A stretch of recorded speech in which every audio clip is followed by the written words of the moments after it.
Yung mga kabuntot. Ng kunting taba. Bawas tayo ng kunting taba habang naglalaba tayo. Medyo napalaban tayo ng inuman kagabi kaya bawas-bawas tayo ng buhat naman tayo. Mamaya na ulit. Tingnan mo natin yung ating nilalaban ng mga kabuntot. Nakabuhat na tayo. Dito naman tayo sa bike. Ito naman. Alright. Sunod naman yung bike para tayo mag-bike. Kabuntot. Ay.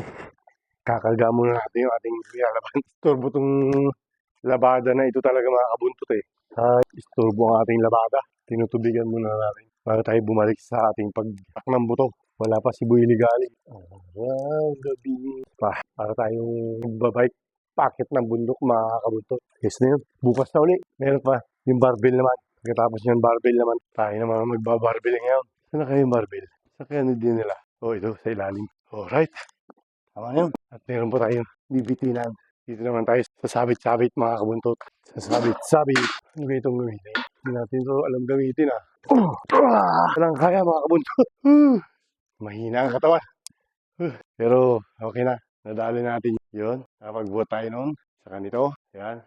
Yan. Nadali natin yan. Tapos yung barbell. Tapos itong bike. Yan. Ayos mga kabuntot. Sunod na araw na ulit. Mahirap yung bigla. Baka lumaki agad ang katawan.